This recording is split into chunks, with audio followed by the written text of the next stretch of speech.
दृश्य हताशा के साथ। वह अपना कोट उतारती है और बच्चे को गोद में लेती है। अपनी इच्छा के विरुद्ध उसे एक बार फिर खिलाने की तैयारी करती है। थकी हुई लाल आंखों से अपने बेटे को नीचे देखते हुए वह उसे दूध पिलाना शुरू करती है, लेकिन अपनी थकान के बावजूद वह दर्द में कराहने से खुद को नहीं रोक पाती और शिकायत करती है कि छोटा बदमाश बहुत जोर से चूस रहा है। अपनी बहू को पीला और कमजोर होते देख दादाजी तुरंत उसके पोषण के लिए टॉनिक सूप लाने का आदेश देते हैं। इसके तुरंत बाद दृश्य एक गर्म पानी के टब हॉट स्प्रिंग की ओर जाता है, जहां बच्चा अपनी मां के साथ नहा रहा है। वह थकान में आह भरती है, शिकायत करती है कि वह अंतहीन रूप से दूध पी रहा है और मजाक में पूछती है कि क्या पिछले जन्म में उसने उसका कोई कर्ज चुकाना था। 3 महीने बीत जाते हैं और बच्चा तेजी से बड़ा हो गया है। अब वह आश्चर्यजनक गति से पूरे घर में रेंगता क्रॉल है। उसकी शक्ति पहले ही समुद्र के स्तर सी लेवल तक पहुंच चुकी है, एक ऐसी गति जो उसे भी चकित कर देती है। अपने पिछले जीवन में ऐसी शक्ति तक पहुंचने में उसे पूरा 1 साल लगा था, जब वह खतरनाक पोर्टल मिशनों से बचने और कई चोटों को सहने के बाद प्रारंभिक डी स्तर से मध्यम स्तर तक पहुंचा था। लेकिन इस बार अपनी मां का दूध पीने ने उसे केवल 3 छोटे महीनों में प्रारंभिक समुद्र स्तर से मध्यम स्तर तक पहुंचा दिया है। एक पारिवारिक रात्रि भोज के दौरान नन्हा मुख्य पात्र दृढ़ता से मुख्य मेज की ओर रेंगता है। दादाजी चिड़चिड़े होकर कर्मचारियों को बच्चे को आजादी से घूमने देने के लिए डांटते हैं। नौकरानी जल्दी से माफी मांगती है, ये समझाते हुए कि लड़का इतनी तेज रेंगता है कि वह उसके साथ तालमेल नहीं बिठा पाती। बच्चे के पिता मजाक करते हैं कि उनके बेटे को बस और दूध चाहिए, जबकि माँ थकी हुई दिखती है और शिकायत करती है कि वह 3 महीने से बिना आराम किए लगातार दूध पिला रही है। लेकिन बच्चे के दिमाग में वह केंद्रित है, बर्बाद करने के लिए समय नहीं है। उसे चाहे जो भी हो और मजबूत होते रहना चाहिए। सभी के सदमे के बीच शिशु अचानक अपने आप खड़ा हो जाता है, डगमगाता हुआ लेकिन स्थिर। दादाजी और बटलर इस अविश्वसनीय दृश्य को फटी आंखों से देखते हैं। फिर उनके विस्मय के बीच वह चलने लगता है। उसके नन्हे कदम उसकी स्तब्ध मां की ओर बढ़ते हैं। बिना किसी चेतावनी के वह उस पर झपटता है, जिससे वह चिल्ला उठती है और उसे डांटती है, विनती करती है कि कम से कम उसे एक वक्त का खाना शांति से खाने दे। नौकरानी दंग होकर कहती है कि छोटे मालिक खुद खड़े होकर चल रहे हैं, जबकि बटलर बच्चे के असाधारण स्वर्गीय संविधान सेलेस्टियल कॉन्स्टिट्यूशन पर टिप्पणी करता है। दादाजी गर्व से झूम उठते हैं, अपने पोते के तेजी से विकास से शब्दों से परे खुश होते हैं। फिर वह घोषणा करते हैं कि अब पारिवारिक परंपरा का पालन करने का समय आ गया है। लड़के के लिए एक व्यक्तिगत सेवक का चयन किया जाए। एक अंधेरे कक्ष में चयन की तैयारी चल रही है। प्रभारी बुजुर्ग अपडेट मांगते हैं और एक गार्ड रिपोर्ट करता है कि केवल 2 उम्मीदवार बचे हैं। जल्द ही मुख्य पात्र को उसकी मां की गोद में एक काम चलाऊ अखाड़े में लाया जाता है, जहां अंतिम परीक्षा होगी। वह ध्यान से देखता है, लेकिन फिर ठिठक जाता है। उसकी आंखें सदमे में फैल जाती हैं। उम्मीदवारों में से वह उनमें से एक को पहचान लेता है। अखाड़े के अंदर सफेद बालों वाली एक छोटी लड़की रक्षात्मक मुद्रा में खड़ी है। उसका चेहरा डर से भरा है। उसके सामने एक सुनहरे बालों वाली लड़की चिल्लाते हुए आक्रामक रूप से हमला करने के लिए बढ़ती है। बच्चे का दिमाग दौड़ता है, वह यहाँ क्या कर रही है। उसका शरीर सहज रूप से प्रतिक्रिया करता है, तीव्र प्रकाश के साथ चमकता है, क्योंकि वह अपनी बिजली प्रकार की दैवीय शक्ति लाइटनिंग टाइप डिवाइन पावर को सक्रिय करता है। एक पल में ऊर्जा की एक लहर निकलती है जो सुनहरे बालों वाली फाइटर से टकराती है। वह अपने पैरों से उड़ जाती है, जमीन पर गिरकर बेहोश हो जाती है, जिससे हर कोई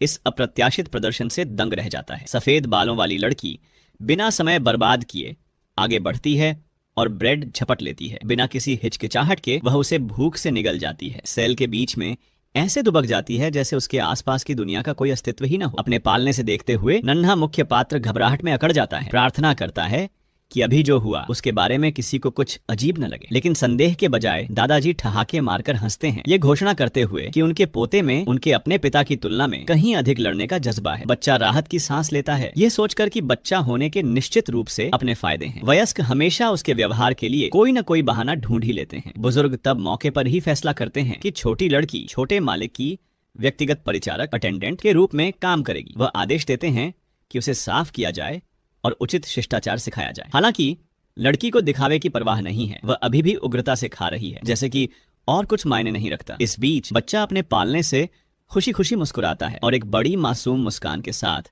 अपने नए सेवक को पुकारता है। बटलर आगे बढ़ता है और उसकी भूमिका का विवरण समझाता है। वह एक डेथ सर्वेंट है, जिसका अर्थ है कि उसका एकमात्र उद्देश्य किसी भी कीमत पर छोटे मालिक की रक्षा करना है। सफेद बालों वाली लड़की चुपचाप सिर हिलाती है, अपनी नई नियति को स्वीकार करती है। बटलर ने आगे कहा कि उसे लगातार मालिक का पीछा करने और मालिक के सोते समय युद्ध कला मार्टियल आर्ट्स का प्रशिक्षण लेने की आवश्यकता है। इसके तुरंत बाद बटलर लड़की को बच्चे के कमरे में छोड़कर दरवाजा बंद कर देता है ताकि वह अपनी नई ड्यूटी शुरू कर सके। नन्हा मुख्य पात्र उत्साह पूर्वक उसे बुलाता है और एक बड़ी मासूम मुस्कान के साथ अपनी ओर इशारा करता है, लेकिन वफादारी दिखाने के बजाय वह एक चाकू निकालती है। उसके चेहरे के भाव शुद्ध नफरत और प्रतिशोध में बदल जाते हैं। बच्चा घबराहट में जम जाता है, बोलने के लिए संघर्ष करता है, लेकिन बच्चे की आवाजों के अलावा कुछ नहीं निकाल पाता। लड़की भींचे हुए दांतों के बीच फुसफुसाती है कि वह अपने बड़े भाई की मौत का बदला लेने के लिए उसकी जान ले लेगी। एक तेज हलचल के साथ वह झपटती है। चाकू उस असहाय शिशु पर प्रहार करने के लिए तैयार है, लेकिन चपलता के एक चौंकाने वाले प्रदर्शन में बच्चा वार से बच जाता है, पालने से बाहर कूद जाता है और अपने पीछे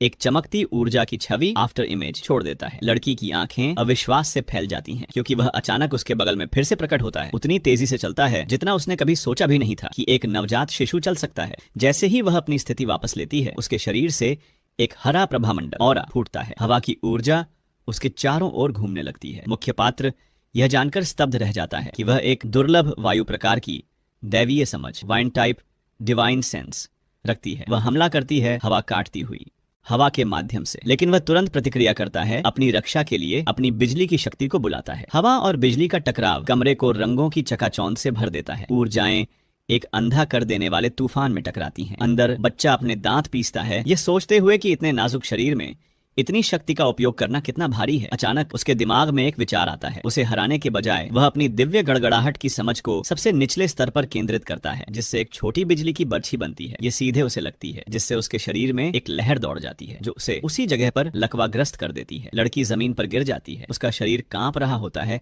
क्योंकि बिजली अभी भी उसकी नसों में दौड़ रही होती है। बच्चा राहत की सांस लेता है, हालांकि इस प्रयास से वह स्पष्ट रूप से थक गया है। इस बीच लड़की वहां सुन्न पड़ी रहती है। उसका शरीर अभी भी बिजली के झटके से कांप रहा होता है। बच्चा सावधानी से पास आता है और चाकू की धार तक पहुंचता है। जानबूझकर वह अपनी छोटी उंगली चुभाता है और खून की एक बूंद नीचे गिरने देता है। इसका उपयोग करते हुए वह जल्दी से फर्श पर एक संदेश लिखता है। अपनी सीमाओं के बावजूद संवाद करने की क्षमता और त्वरित सोच पर गर्व महसूस करता है। सफेद बालों वाली लड़की नीचे देखती है और संदेश को घूरती है। अंततः इसका अर्थ समझ जाती है। फिर बच्चा अपनी बाहें फैलाता है, गले मिलने का इशारा करता है, ये दिखाने की उम्मीद में कि उसका कोई बुरा इरादा नहीं है, लेकिन वह फिर से उस पर हमला कर देती है। तभी उसे याद आता है कि वह अभी पढ़ नहीं सकती। तेजी से बचते हुए वह घबरा जाता है, ये जानते हुए कि अगर किसी ने उसे उस पर हमला करते हुए देख लिया तो उसकी किस्मत तय हो जाएगी। इस बीच गलियारे के नीचे गद्दार अपने हाथों में लकड़ी का बक्सा मजबूती से पकड़े हुए हवेली से गुजरता है। उसके दिमाग में एक फ्लैशबैक चलता है। वह आदमी उसे रूखेपन से कह रहा है कि वह केवल इसलिए जीवित है क्योंकि वह अभी भी उपयोगी है। आभारी फिर भी अपमानित होकर उस आदमी ने झुककर युवा स्वामी को उनकी दया के लिए धन्यवाद दिया था और कठिन परिश्रम करने की कसम खाई थी। उसने नीलामी में एक दुर्लभ वस्तु खरीदने के लिए अपना सब कुछ खर्च कर दिया था। वह बच्चे का पक्ष पाने और अपनी जान बचाने के लिए बेताब था। अब जैसे ही वह नर्सरी के पास पहुंचता है, वह युवा स्वामी की आवाज सुनता है और रुक जाता है। जिज्ञासा जागती है कि अंदर क्या हो रहा होगा। दरवाजा धकेलते हुए वह अंदर कदम रखता है और लू परिवार के उत्तराधिकारी का नाम पुकारता है, लेकिन उसके सामने का दृश्य उसे सुन्न कर देता है। बच्चा और लड़की कमरे के चारों ओर दौड़ रहे हैं, एक दूसरे का पीछा कर रहे हैं। अवसर को भांपते हुए नन्हे नायक की आंखों में एक चतुर चमक के साथ अंधेरा छा जाता है। एक योजना तुरंत बन जाती है। बीच में ही सेवक का हाथ पकड़कर वह चाकू को दूसरी दिशा में मोड़ देता है और सीधे उसके माथे में बिजली की एक लहर भेज देता है। झटके से उसका शरीर जकड़ जाता है और वह गलीचे पर बेहोश होकर गिर जाती है। पल का फायदा उठाते हुए बच्चा हवा से गिरते हुए चाकू को झपट लेता है और बिना किसी हिचकिचाहट के उसे अपने कंधे में घोंप लेता है। खून की फुहारें निकलती हैं क्योंकि वह अपना विकृत लेकिन सटीक जाल पूरा कर लेता है। गद्दार सदमे में घूरता है, जो देख रहा है उसे समझने में असमर्थ है और डर के मारे चिल्लाता है। बच्चा फिर खून से सना चाकू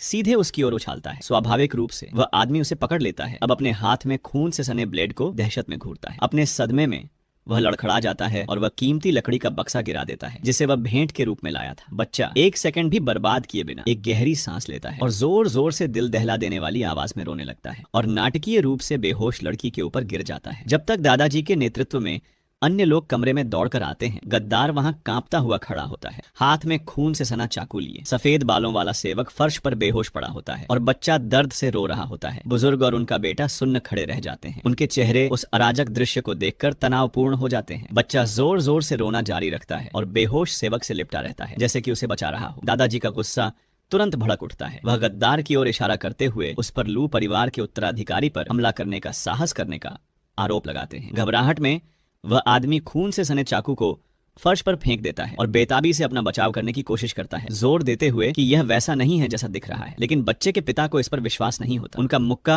उस आदमी के चेहरे पर लगता है, जिससे वह पीछे गिर जाता है और वह अपने बेटे को नुकसान पहुंचाने के बारे में दहाड़ते हैं। घबराहट को दबाते हुए गद्दार बड़बड़ाता है कि लड़की ने ही हमला किया था और उसने केवल बच्चे की रक्षा के लिए कदम उठाया था। फिर भी बच्चा अपना रोने का प्रदर्शन जारी रखता है, जबकि आरोपी व्यक्ति का खून बह रहा होता है और वह मिन्नतें करता है। उसकी आवाज निराशा से टूट रही होती है। वह बुजुर्ग के सामने कसम खाता है कि वह सच कह रहा है, लेकिन उसकी बातें अनसुनी कर दी जाती हैं। पिता का धैर्य फिर से जवाब दे जाता है। एक और मुक्का सीधे उस आदमी के जबड़े पर लगता है, जिसके बाद एक गुस्से भरी मांग आती है। वह उपहार कहाँ है जो तुम लाए थे? हड़बड़ी में गद्दार उस बक्से को पागलों की तरह ढूंढता है जिसे उसने अफरा तफरी के बीच गिरा दिया था। इस बीच बुजुर्ग उस बेहोश सफेद बालों वाली लड़की की प्रशंसा करते हैं जिसने उनके पोते की रक्षा के लिए अपनी जान जोखिम में डाली, और कर्मचारियों को उसे ले जाने और आराम करने देने का आदेश देते हैं। अपने खुद के बेटे के कंधे पर भारी हाथ रखते हुए बुजुर्ग उसे घूरते हैं। उनकी लाल आंखें गुस्से से जल रही होती हैं। उनकी आवाज नफरत से भरी होती है जब वह कहते हैं कि उन्होंने अपने बेटे को कुत्ते पालना सिखाया था, फिर भी एक की वजह से उन्होंने परिवार की सबसे बड़ी उम्मीद को लगभग खो ही दिया था। जैसे ही सब कमरे से बाहर निकलते हैं, गद्दार घुटनों के बल बैठा रहता है और उसके माथे पर ठंडा पसीना आने लगता है। बच्चे के पिता दरवाजे पर रुकते हैं और शुद्ध नफरत और घृणा की एक आखिरी नजर डालते हैं। वह उस आदमी को जमीन पर लात मारते हैं और थूकते हुए कहते हैं, मैंने तुम्हें एक मौका दिया था और फिर भी तुमने मुझे धोखा देने की हिम्मत की। एक कड़े आदेश के साथ वह आदमी को बाहर खींचने और कुत्तों को खिलाने का आदेश देते हैं। अपने पालने में नन्हा नायक अंततः राहत की सांस छोड़ता है। उसकी योजना पूरी तरह सफल रही, लेकिन फिर उसकी नजर बेहोश सेवक पर पड़ती है। उसके चेहरे पर चिंता की लहर दौड़ जाती है। बटलर अंदर कदम रखता है और घोषणा करता है कि उसे लड़की को इलाज के लिए ले जाना चाहिए। बच्चे को घबराहट होने लगती है क्योंकि उसे याद आता है कि उसने जो संदेश खून से लिखा था वह अभी भी उसके नीचे है। वह खुद को उसके शरीर पर डाल देता है और बटलर को रोकने की कोशिश में गुस्से में अपना सिर हिलाता है। इसके बजाय कर्मचारी बस युवा स्वामी को उठा लेते हैं और उसे धीरे से वापस उसके पालने में रख देते हैं। लड़के की आंखें घबराहट में इधर उधर दौड़ती हैं क्योंकि वह सोचता है कि बटलर को संदेश देखने से रोकने के लिए क्या उसे बिजली का झटका दे देना चाहिए। लेकिन तभी उसे एक विचार आता है और वह दासी की ओर देखता है, चुपचाप एक बैकअप योजना बनाते हुए। बटलर नौकरानी को उठाता है जिससे उसके नीचे खून का एक अप्रत्याशित पूल दिखाई देता है। बच्चा सदमे में जम जाता है। वह सिर्फ नाटक नहीं कर रही है, वह सच में घायल है। यहाँ तक कि बटलर भी हिचकिचाता है। उसके कपड़ों को खून से लथपथ देखकर दंग रह जाता है। उलझन में शिशु सोचता है कि वह वास्तव में घायल कैसे हो सकती है। फिर भी बटलर उसे जल्दी से कमरे से बाहर ले जाता है और गंदगी को तुरंत साफ करने का आदेश देता है। अब अकेला लड़का अपने पालने में वापस लेट जाता है। राहत की एक लंबी सांस छोड़ता है। हालांकि उसका दिमाग अनुत्तरित प्रश्नों पर टिका हुआ है। फिलहाल वह इसे एक तरफ रख देता है। उसके पास करने के लिए और भी महत्वपूर्ण काम है। वह अपने पालने से बाहर कूदता है, अपनी अगली योजना को गति देने के लिए तैयार है। दूसरे कमरे में उसकी माँ के लिए गर्म तेल तैयार किया जा रहा है, जो शांति के एक दुर्लभ क्षण का आनंद ले रही है क्योंकि एक नौकरानी उसकी पीठ की मालिश कर रही है। यह शांति ज्यादा देर तक नहीं टिकती। उसकी राहत फिर से अपने बच्चे के दूध के लिए पुकारने की आवाज से चकनाचूर हो जाती है। छोटा बच्चा सीधे उसकी ओर रेंगता है, जिससे माँ एक थकी हुई कराह के साथ उसकी निरंतर भूख के बारे में शिकायत करती है। वह फिर भी उसे अपनी गोद में लेती है, लेकिन आह भरते हुए पूछती है कि वह कब तक इस तरह दूध पीते रहने की योजना बना रहा है। बच्चा उसकी निराशा को नजरअंदाज कर देता है। उसे ताकत चाहिए और वह भी जल्दी। हर एक घूंट एक कदम है। पलक झपकते ही समय बीत गया। देखते ही देखते हमारा मुख्य पात्र अब 3 साल का दिखता है और उसने आखिरकार बोलना सीख लिया है। सफेद बालों वाली छोटी नौकरानी अभी भी उसे बड़ी उत्सुकता और गहरी जिज्ञासा से देखती है। उसके मन में अभी भी वही बड्ढे भाई के साथ हुई उस पुरानी घटना के ख्याल हैं। फिर बिना किसी चेतावनी के लड़का उसकी ओर मुड़ता है और धीरे से उसे कुछ ऐसा बताता है जो उसके दिल को गहराई से छू जाता है। वह उसका भाई है। लड़की वहीं जम जाती है। उसका पूरा शरीर भावुकता से भर जाता है और उसकी आंखें धीरे धीरे नमी से भर जाती हैं। फिर वह धीरे से पूछता है कि क्या उसके भाई द्वारा उसके लिए खरीदा गया केक स्वादिष्ट था। वह सरल सवाल उसके मन को अतीत में ले जाता है। उसे याद आता है कि उसका भाई उसे और उसकी बहनों को केक बांटने के लिए बुला रहा था। 3 छोटी लड़कियां अपने सामने बर्थडे केक देखते ही खुशी से झूम उठी। उसके भाई ने अपनी छोटी बहनों के लिए टुकड़े काटे, गर्मजोशी से मुस्कुराते हुए। लेकिन जल्द ही उसे एक फोन आया जिसमें उसे एक कार्य के लिए अपनी टीम में शामिल होने का आदेश दिया गया। एक बहन ने जल्दी से एक टुकड़ा लेने की कोशिश की, लेकिन दूसरी ने उसे रोक दिया और जोर देकर कहा कि वे तब तक इंतजार करें जब तक उनका भाई वापस नहीं आ जाता। उस रात के बाद तीनों खिड़की के पास बैठी चांद को निहारती रहीं, उसके वापस आने का इंतजार करती रहीं। उस क्षण उसका पुराना चेहरा पूर्णिमा के प्रतिबिंब में दिखाई दिया, जो उसके वर्तमान बचकाने फीचर्स के साथ सहजता से घुल मिल गया। उसकी आंखें कोमल हो गईं, एक सौम्य मुस्कान बनी और आंसू आने लगे। जब उसे सच्चाई का एहसास होता है तो उसकी भावनाएं उस पर हावी हो जाती हैं। आंसू उसके गालों पर गिरने लगते हैं और वह फर्श पर बैठ जाती है, गहराई से भावुक होकर सिसकने लगती है। लड़का जल्दी से उसे शांत रहने का इशारा करता है ताकि कोई भी उनके रहस्य का पता न लगा सके। उसके छोटे हाथ उसकी आवाज को धीमा करने की कोशिश करते हैं, लेकिन भावना बहुत मजबूत है। बिना किसी हिचकिचाहट के वह उसे कसकर गले लगा लेती है, उसे ऐसे पकड़े हुए जैसे उसे डर हो कि वह गायब हो जाएगा। उसकी आवाज कांपती है जब वह पूछती है कि क्या उसके सामने वाला यह छोटा लड़का वास्तव में उसका प्यारा भाई है, लेकिन लड़का अपनी नन्ही अवस्था में उसकी पकड़ के दबाव को महसूस करता है और वह सांस फूलते हुए एक शिकायत करता है। इस छोटे से ढांचे में उसका आलिंगन बहुत अधिक प्रभाव डालता है। वह आखिरकार उसे छोड़ देती है। हमारा आदमी थोड़ा डगमगाता है, अभी भी अपनी सांस लेने की कोशिश कर रहा है। जैसे ही चक्कर आना कम होता है, उसकी निगाहें सख्त हो जाती हैं। जब वह अपनी बहन की आंखों में देखता है, उसे जवाब चाहिए। वह उसके कंधों को पकड़ता है और मांग करता है कि वह जाने कि वह इस जगह पर कैसे आई और उनकी दूसरी बहनें कहाँ हैं। उसके सवाल एक के बाद एक आते हैं, इतनी तेजी से कि वह उनके साथ नहीं चल सकती। व्याकुल होकर वह उससे धीमा होने की विनती करती है। अंततः दोनों खुद को संभाल लेते हैं। जो कुछ हुआ है उसके बारे में बात करने के लिए तैयार है। वह बताना शुरू करती है। उस दिन वह एक मिशन के लिए निकला था और कभी वापस नहीं आया। उसकी याद में तीनों भूखी बहनें एक साथ सिमटी हुई थीं। उनकी आंखें छात पर टिकी थीं, चुपचाप कामना कर रही थीं कि उनका भाई जल्द ही वापस आ जाए। एक ने सोचा कि उनके भाई को इतना समय क्यों लग रहा है। सबसे छोटी ने तो यहाँ तक पूछा कि क्या शायद उसने उन्हें छोड़ दिया है। वह इतने लंबे समय तक कभी दूर नहीं रहा था। उसे खोजने के लिए दृढ़ संकल्पित उसने खोजने जाने का फैसला किया। वह मिशन मुख्यालय के रास्ते पर गई, केवल यह जानने के लिए कि वह गायब हो गया था। वहां उसने एक अन्य शिकारी की पत्नी को एक निश्चित आदमी का सामना करते हुए देखा। उसे देशद्रोही कहा, यह जानने की मांग की कि उसका पति कहाँ है। आदमी ने अधीर और ठंडा उसे डांटा, उसे पागल कहा और उसे एक तरफ धकेल दिया। फिर एक और शिकारी आगे आया। उस आदमी पर युवा मास्टर लूह और दूसरों के साथ पोर्टल में जाने का आरोप लगाया। उस क्षण उसे एहसास हुआ कि यह आदमी शामिल था। तथाकथित देशद्रोही बस एक ऊब चेहरे के साथ वहां खड़ा था, शांति से अपनी सिगरेट पी रहा था। फिर बिना किसी चेतावनी के उसने अपनी मारक क्षमता का आह्वान किया। एक धधकती आग का गोला सीधे शिकायतकर्ता की ओर गया, जो डर के मारे जम गया। आग की लपट ने उसे सीधे मारा, उसके शरीर को झुलसाने वाली गर्मी में लपेट लिया। वह जमीन पर गिर गया, हार गया, जबकि बाकी सब बस खड़े रहे, कुछ नहीं किया। देशद्रोही ने उन्हें युवा मास्टर के बारे में अफवाहें न फैलाने की चेतावनी दी, ये दावा करते हुए कि मिशन बहुत जोखिम भरा था। वर्तमान में वापस उसका भाई बुदबुदाता है कि वह आदमी देशद्रोह के लिए बिल्कुल वही पाने का हकदार था जो उसे मिला। फिर वह लड़कियों के बारे में खबरों के लिए उस पर दबाव डालता है। उस पर उसकी अभिव्यक्ति तुरंत बदल जाती है, चिंता उसकी आंखों में भर जाती है और फिर आंसू इस बार और अधिक तेजी से आते हैं। उसका भाई सदमे में घूरता है, उसके अचानक टूटने से पूरी तरह से हैरान है। सिसकियों के बीच वह कहती है कि वह केवल उसके साथ जो हुआ उसका बदला लेना चाहती थी, लेकिन तभी वह हुआ। कहीं से राक्षसों की बाढ़ आ गई, एक पोर्टल फट गया और अराजकता फैल गई। लोग हर दिशा में दौड़े। आक्रमण शुरू होते ही हताशा में भागने की कोशिश की। उस राक्षसी लहर की याद अभी भी उसे गहराई तक डराती है। वह टूटी हुई सड़कों पर दौड़ती है, आवाज कांप रही है जब वह अपनी अन्य दो बहनों के नाम पुकारती है। पास ही शिकारी की एक जोड़ी गुजरती है, लापरवाही से टिप्पणी करती है कि यह राक्षस लहर कितनी भयंकर थी। वह अकेली वहां खड़ी रह जाती है, आग को शहर के जो बचा है उसे भस्म करते हुए देखती है। उसके चारों ओर खंडहरों के अलावा कुछ नहीं है। उसके गालों पर आंसुओं की धारा बह रही है। वह अराजकता के माध्यम से आंख बंद करके दौड़ती है, टूटी हुई दीवारों के बीच बुनाई करती है और मलबे के ढेर। उसकी हथेलियां कट चुकी हैं और खून बह रहा है। जैसे जैसे वह मलबे को खोद रही है, अपनी बहनों को खोजने की हताश उम्मीद में, लेकिन हर कदम के साथ उसकी उम्मीद धुंधली होती जाती है, जब तक कि वह जमीन पर गिर नहीं जाती, घोर निराशा में उनके नाम चिल्लाते हुए। फिर उसका दिमाग बदल जाता है, उसे अपना भाई याद आता है। ये विचार उसकी बची खुची थोड़ी सी ताकत को भी तोड़ देता है और वह पूरी तरह से टूट जाती है। सिसकते हुए सोचती है कि वह कहाँ हो सकता है। वर्तमान में वापस मुख्य पात्र अपनी बहन को करीब खींचता है, उससे कहता है कि रोना मत, क्योंकि इस बार किस्मत ने उन्हें एक और मौका दिया है। उसकी आंखों में एक खतरनाक लाल रोशनी चमकती है जब वह कसम खाता है कि चेन नाम का एक व्यक्ति सबसे पहले कीमत चुकाएगा। कहीं गहरे एक नम बदबूदार जेल के अंदर एक संकरा गलियारा पुराने दागों से सना हुआ है।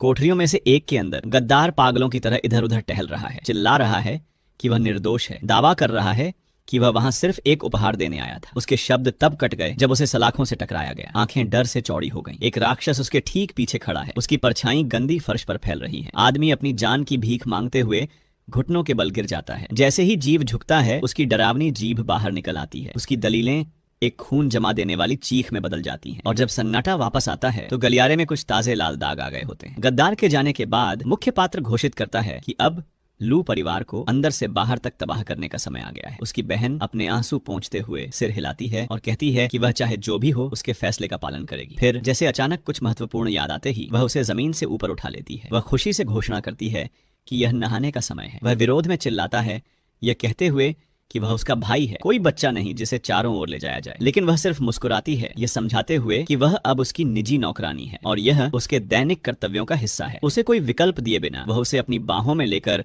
बाथरूम की ओर चल पड़ती है, जबकि वह लात मारता है और चिल्लाता है जैसे कि उसकी जान उसी पर निर्भर हो। दृश्य बाथरूम की ओर बदल जाता है, जहां लड़का एक छोटे टब पर खड़ा होता है, इस बात को लेकर उलझन में है कि क्या हो रहा है, जबकि लड़की शांति से सब कुछ ऐसे तैयार करती है जैसे यह पूरी तरह से सामान्य हो। वह करीब आती है और कहती है कि उसके कपड़े उतारने का समय हो गया है। वह जल्दी से जोर देकर कहता है कि वह खुद अपना ख्याल रख सकता है, लेकिन वह उसे अनदेखा कर देती है। एक चंचल मुस्कान के साथ वह एक ही झटके में उसके कपड़े हटा देती है। नीचे देखते हुए वह उसे चिढ़ाती है कि उसका छोटा हाथी कितना प्यारा दिखता है। यह सुनकर अत्यधिक शर्मिंदगी के कारण उसकी आंखों में आंसू आ गए और उसे लगा जैसे वह अभी मर जाए। पूरी तरह से अपमानित वह उस पर चिल्लाता है कि देखना बंद करो, उसे याद दिलाते हुए कि यह बिल्कुल भी ठीक नहीं है। लेकिन वह बस घोषित करती है कि अब जब वह बड़ी हो गई है तो उसकी बारी है उसे नहलाने की। एमसी सदमे में घूरता है। ये जानने की मांग करता है कि वह क्या कर रही है। जब वह अपने कपड़े उतारने लगती है वह जल्दी से अपनी आंखें ढक लेता है। अजीब स्थिति को संभाल नहीं पाता। एक तौलिए में लिपटी वह उसके साथ टब में कदम रखती है, उसे अविश्वास में जमा हुआ छोड़ देती है। जैसे ही वह उसे नहलाती है वह उन दुखों के बारे में बात करने लगती है जो लोग सहते हैं, जबकि अमीर लोग बिना किसी परवाह के संसाधनों को बर्बाद करते हैं। यह सुनकर एमसी का चेहरा सख्त हो जाता है। वह कहता है, न्याय वह चीज है जिसे आपको अपने हाथों में लेना होगा। उसकी आवाज में उनके आसपास की